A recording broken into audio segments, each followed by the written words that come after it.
warm welcome to our viewers here in Nigeria and around the world. You're watching The World Today. I'm Amarachi Ubani.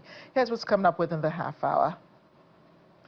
Venezuela's security forces show they're still in charge in the country as security forces patrol the streets.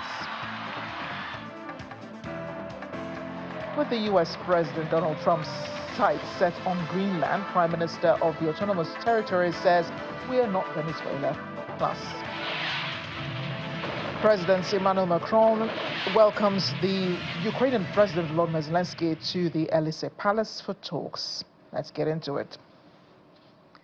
Venezuela's security forces have been seen deployed to the streets of Caracas as part of security arrangements in the city.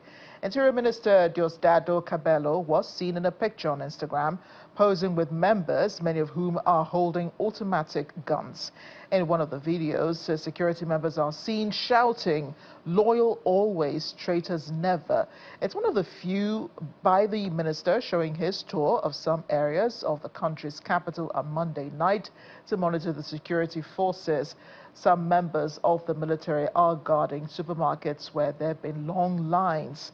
There are also posts about checkpoints springing up at various areas across Venezuela. The Union of Journalists and Media Workers reported 14 journalists were detained early yesterday morning, but they have been released. And happening in the last couple of hours, opposition leader Maria Machado has demanded the release of all political prisoners. In a post on X, she said those who unjustly hold the civilian and military political prisoners should free them immediately. The UN's High Commissioner for Human Rights, OHCHR, says a U.S. operation in Venezuela undermined a fundamental principle of international law.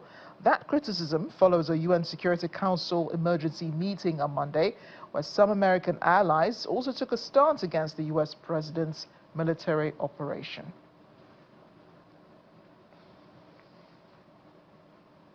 In the meantime, President Donald Trump says the U.S. oil industry could be up and running with increased operations in Venezuela within 18 months. Trump was speaking to U.S. media NBC News. He said a tremendous amount of money will have to be spent and the oil companies will spend it. And the oil companies will spend it, then they'll get reimbursed by us or through revenue. Analysts on the BBC have said it could take tens of billions of dollars and potentially a decade to restore Venezuela's former output. Trump has been explicit about his ambition for American petroleum companies to scale up their operations in the country. He has claimed in recent days that American oil companies can fix Venezuela's oil infrastructure. The country has an estimated 303 billion barrels of oil reserves, the world's largest, but its oil production has been in decline since the early 2000s. The Trump administration sees significant potential for its own energy prospects in Venezuela's reserves. Well, what about U.S. politicians? How do they understand what has happened in Venezuela? House Speaker Mike Johnson rejected the idea that the U.S. is at war with Venezuela, insisting this is not about regime change. He alleges U.S. President Donald Trump is authorized to deploy troops to address threats to the U.S. and to enforce U.S. law, and is not obligated to inform Congress ahead of the operation. It's not a regime change. This is a demand for change of behavior by a regime. The interim government is stood up now, and we are hopeful that they will be able to correct their action. They cannot participate with narco-terrorists and very dangerous international criminal organizations that harm and target Americans, frankly, and traffic all of these dangerous drugs into our country, that do all this great harm to our country. They cannot continue that activity. We have a way of persuasion, because their oil exports, as you know, have been ceased, and I think that will bring the country to a new governance in very short order. So we don't expect troops on the ground. We don't expect direct involvement in any other way beyond just coercing the interim government to get that going. With regard to the war powers and the compliance with federal law, we are not at war. We do not have U.S. armed forces in Venezuela, and we are not occupying that country. The Constitution gives Congress the power to declare war, that is true. But it also vests the President of the United States with vast authorities as Commander-in-Chief.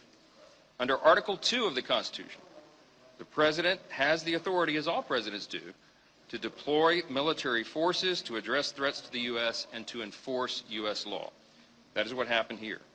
The War Powers Act states that notification should be made to Congress within 48 hours following the initiation of hostilities. As we've noted, and I've made many public comments, that happened almost instantaneously here. My first call was at 4 a.m. by Secretary of State Rubio. Despite the claims by some of my colleagues, under the War Powers Act, there is no requirement for prior congressional approval or prior notification. And in fact, in this case, the intelligence was so sensitive, the conditions had to be perfect, there was no predetermination of when exactly it would occur. And if there had been prior notice, even assembling the Gang of Eight, for example, during the December holiday, it would have set off alerts and very likely might have been a leaked situation which could have caused great damage to our forces, our troops there. From here in Africa, South Africa's President Cyril Ramaphosa has added his voice, strongly condemning the U.S. military operation in Venezuela and reiterating his country's commitment to international law and the UN Charter. It is our commitment to international law and the United Nations Charter that informs our deep concern and action of the United States in Venezuela, which has undermined the territorial integrity and sovereignty of a UN member state called Venezuela. We reject utterly the actions that the United States has embarked upon and stand with the people of Venezuela. And we demand the release of President Maduro and his wife as well. We reiterate our call for decisive action by the United Nations Security Council to fulfill its mandate. South African President Cyril Ramaphosa. Now, another area the U.S. president has his sights on, having gotten to Venezuela, is Greenland. He's been talking about the U.S. establishing presence and ownership there since the operation on Saturday in Venezuela. Well, Greenland's Prime Minister, Jan Frederik Nielsen, has responded, insisting we are not Venezuela, and warning the U.S. president he could not simply conquer the territory. Addressing a press conference on Monday, he said, I would say that Greenland should not be compared with Venezuela. We are a democratic country and have been democratic for many years. When you look at the situation as a whole, it is understandable that some people are worried. But the cooperation we are now reinforcing is aimed at re-establishing the relationship we previously had with the United States, especially the good cooperation that existed.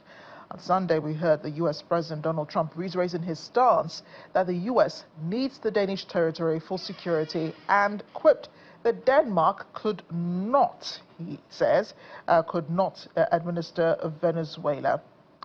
Well, the Greenland is a territory within the Kingdom of Denmark, although it has had a troubled relationship with its former colonizer. Critics accusing Denmark of neglecting the region and taking it for granted. Last year, Trump refused to rule out taking it by force.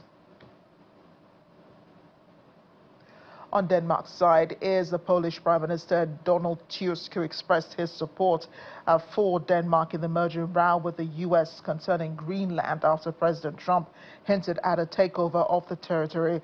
He told the U.S. press conference in Poland, there is no doubt that an unforeseen and unplanned topic will be also the issue of Greenland. It has stirred up a great deal of emotion throughout Europe and for Poland as well, and no member of the North Atlantic Alliance should attack or threaten another member of the North Atlantic Alliance. Otherwise, NATO would lose its purpose, he says. European solidarity and respect for the integrity of European states are elementary issues, so naturally, Denmark can count on the solidarity of all of Europe here.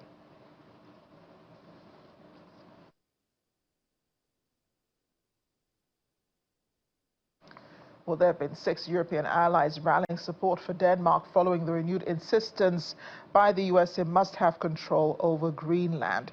Well, they say Greenland belongs to its people and only Denmark and Greenland can decide on matters concerning their relations.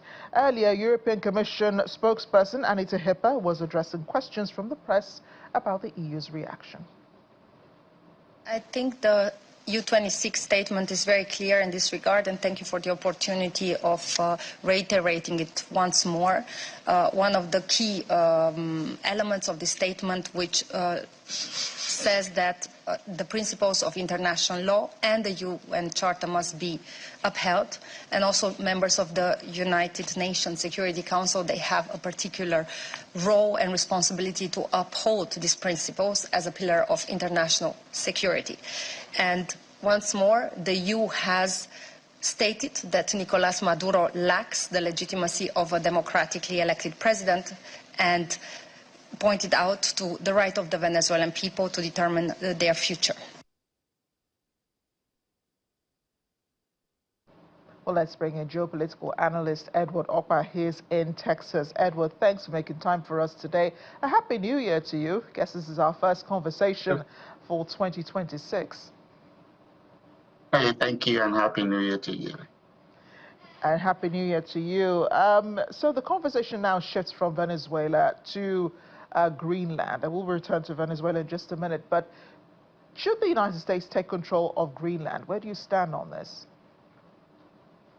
When Trump came in, 2024, last year, he made a statement about, the interest the U.S. has, national security, about, Greenland, and, whether that is going to happen, nobody knows.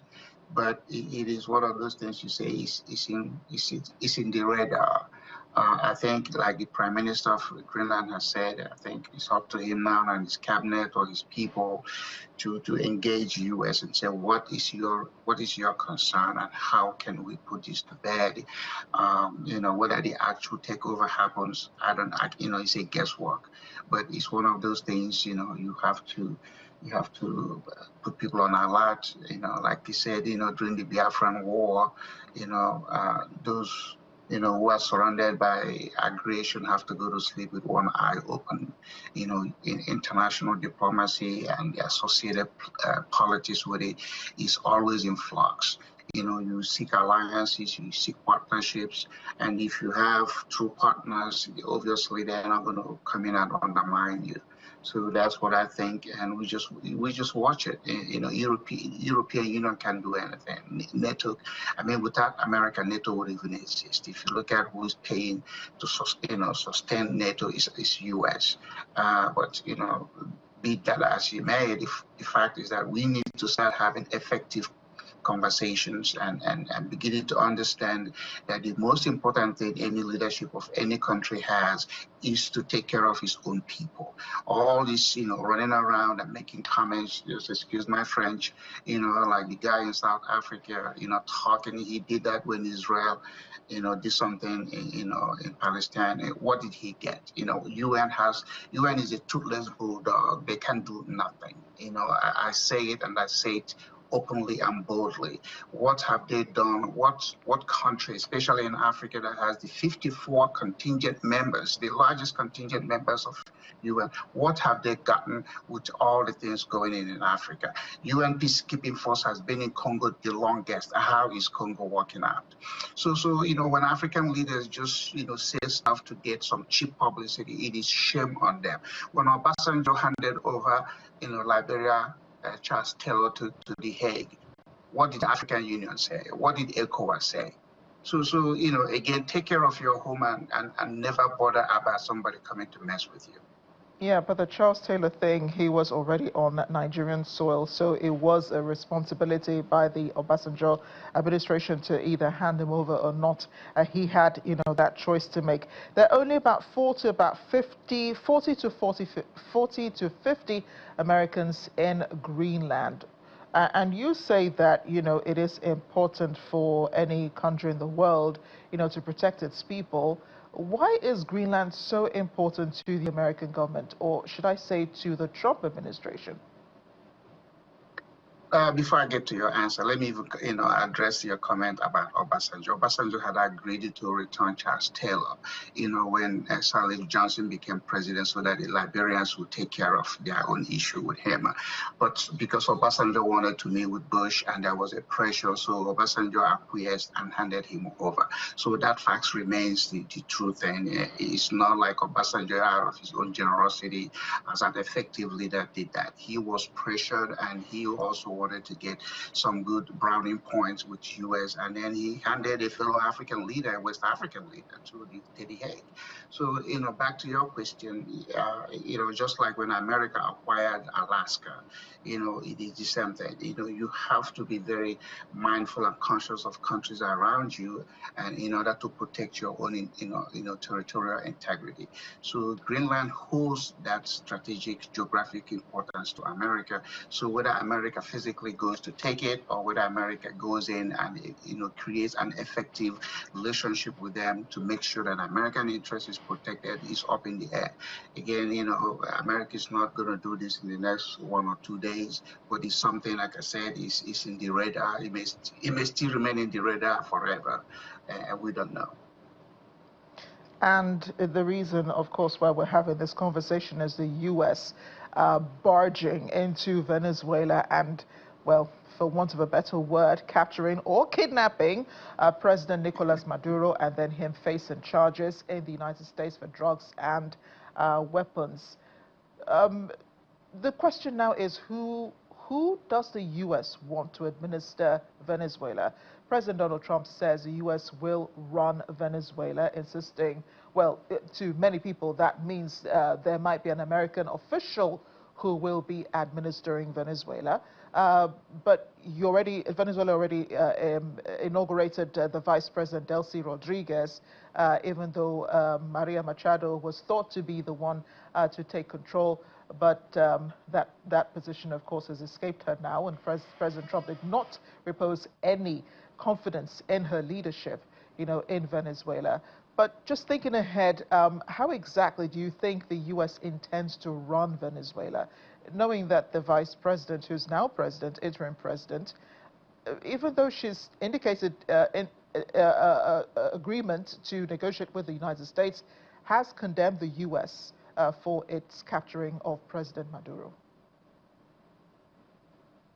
Again, America is not running it physically. America is going to express their interest. America is going to use whatever channel they have in order to make sure that things, that led to Maduro being captured or being arrested does not happen. And you could see that evidence in the fact that, they allowed the vice president to step up to the role of interim president. Now it's up to the Venezuelans to do what? To, structure and, effectively, see that their own governance rules benefit them first.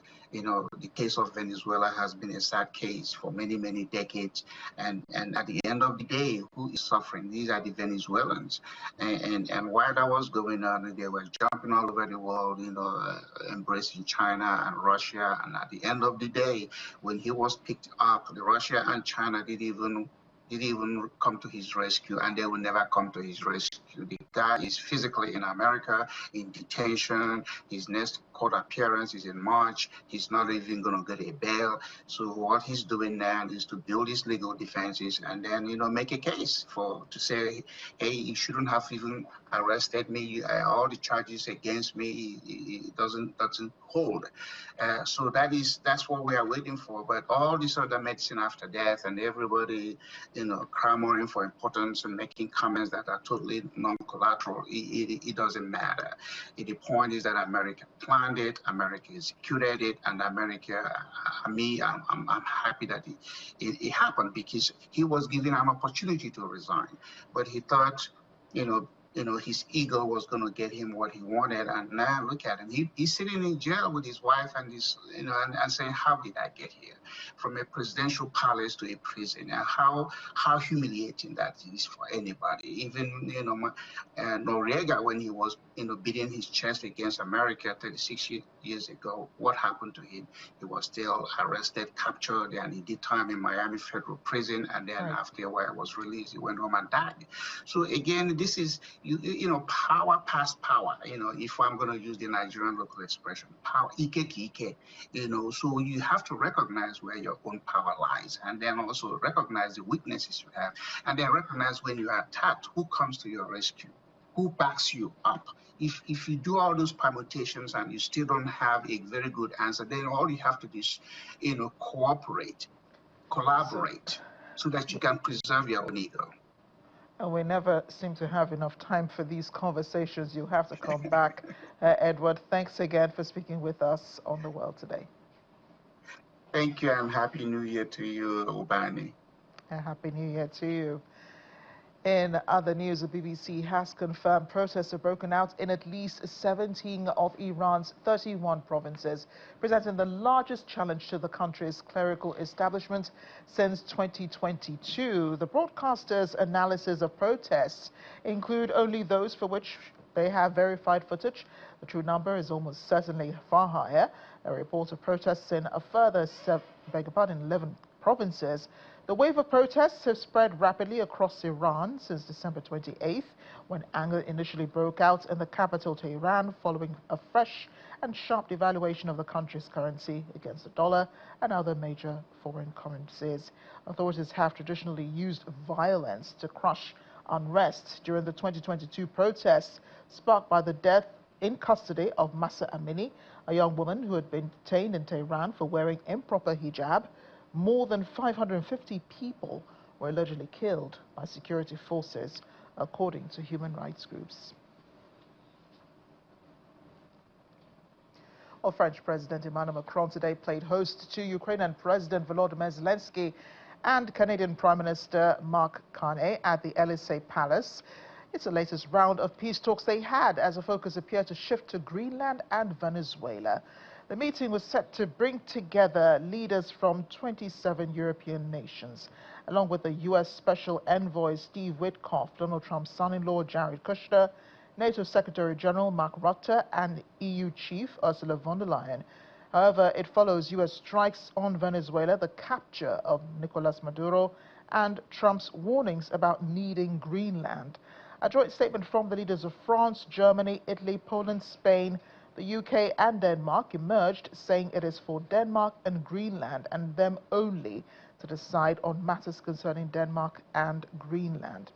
On Saturday, the Ukrainian President Volodymyr Zelensky met with national security members of the so-called Coalition of the Willing in Kyiv, where he reportedly requested 800 billion euros for reconstruction and development for Ukraine over the next decade.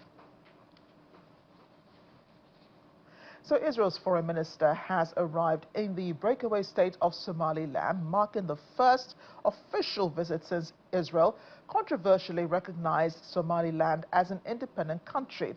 Gideon Saar landed in the capital city, Hargeisa. Today, he met with Somaliland President Abdurrahman Mohamed Abdullahi, according to government sources. Last month, Israel became the first country in the world to recognize Somaliland, which declared independence from Somalia more than 30 years ago. Its president called Israel's move a historic moment, but Somalia furiously rejected the development as an attack on its sovereignty. And at least 22 migrants have been killed, 65 others injured after a lorry they were traveling in overturned in Ethiopia's northeastern Afar region. About 85 Ethiopian migrants were traveling along the eastern migration route when the lorry overturned at the town of Samara this morning, according to a senior Afar official, Muhammad Ali Bedo. In a statement, their final destination was unclear, but the route typically runs from Ethiopia through Djibouti, across the Red Sea to Yemen and onward to Saudi Arabia and other Middle Eastern countries. Yemen is a major pathway, for migrants from the Horn of Africa traveling to Gulf states in search of work.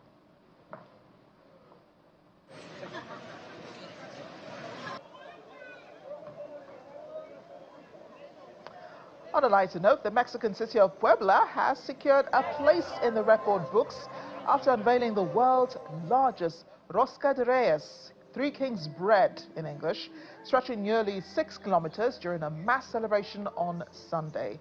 We're looking at hundreds of residents and visitors filling Puebla's main square, witnessing this moment, and might add taking a bite of it. 6 kilometers, a Guinness World Record, the largest rosca in the world.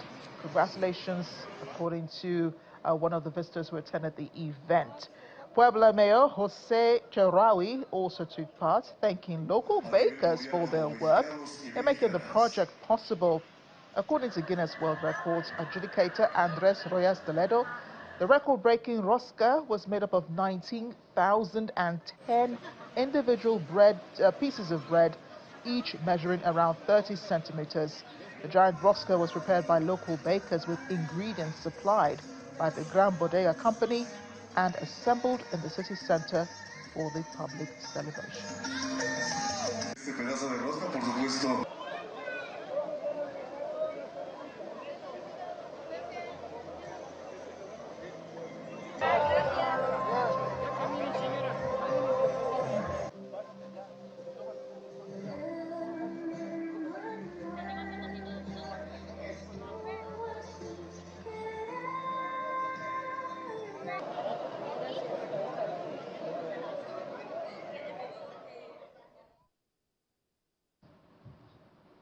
Yeah, we were wondering what exactly is in that bread. It's oval shaped. It's meant to symbolize a king's crown and God's infinite love, and it's consumed on January 6th to celebrate the Christian feast of Epiphany.